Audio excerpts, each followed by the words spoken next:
Hello, my friends. Today I want to talk about the purpose of business, which I'm going to talk about synonymously as the purpose of work. For a few solid decades at least, and quite possibly much longer, we've collectively viewed the purpose of work as one thing: to make money. And look a little deeper at this topic, and you'll find some embedded academic thinking that takes it a step further and clarifies who business is supposed to make money for. Now, this is captured in the thrilling phrase, maximizing shareholder return. If you don't speak finance, this just means the people who own the business. Work exists to make more money for them. It doesn't exist to make more money for the people actually doing the work, but for the owners. Now, whether you agree with this or not, practically speaking, it's how the system works.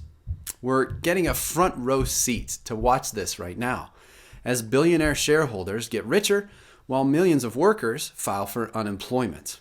At the time of this recording, the actual figure is $637 billion. This is how much money U.S. billionaire shareholders have added to their fortunes just since the beginning of the pandemic.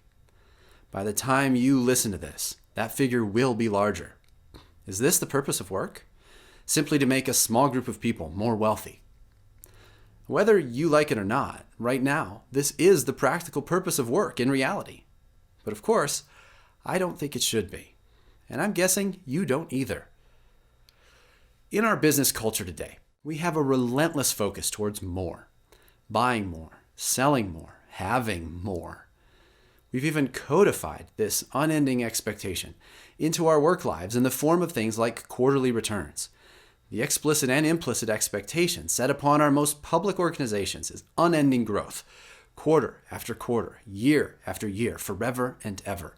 More, more, more. But we live on a planet with finite resources.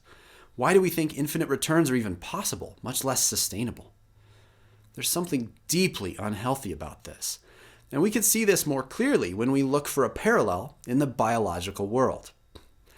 In the natural world, there is something that provides unending growth and ceaseless consumption of resources. We call it cancer. Now, I'm going to say that probably isn't the example we should be modeling our work after. To help us put things into a better perspective, I want to offer this analogy. Profit is to business as oxygen is to life.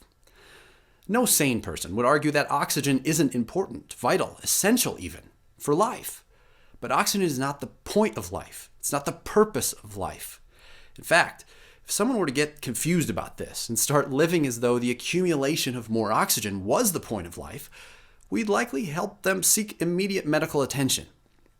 You see, with this warped perspective, they would start building bigger and bigger tanks to store extra oxygen. And when local limitations would prohibit more biggering, they'd find ways to store their oxygen in tanks overseas. The laws of the land would eventually prohibit their ever-expanding storage habits, so they'd hire lobbyists to change governmental laws so they could go get more. Eventually, they'd try to steal, in legal ways of course, oxygen market share from smaller or unwitting competitors. And then, to top it all off, the people actually building the bigger tanks would be given just the bare minimum amount of oxygen they need to keep building. It's fine, they can gasp for air while constructing the storage tanks to hold the thing they need to live, just so the owners can have a larger oxygen portfolio. In short, these oxygen tycoons would structure their whole lives entirely around the pursuit of more oxygen. But for what? No one needs all that oxygen. A person couldn't breathe all that oxygen if they lived 10 lifetimes. When people endlessly collect things, we label it a psychological disorder called hoarding. When business owners and shareholders do this with money, we put them on magazine covers. Right now, the purpose of business is to make more money, and not for everyone, but for a very small group of people. It shouldn't be this, but it is. It's completely nonsensical. It's a made-up game that serves literally almost no one. I truly believe future humans will look back at the money hoarding we're doing right now as a form of insanity.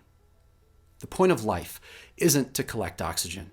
The point of work shouldn't be collecting money. If you agree, Please share this message. The more of us who understand this, the faster we'll see a work revolution. See you next time.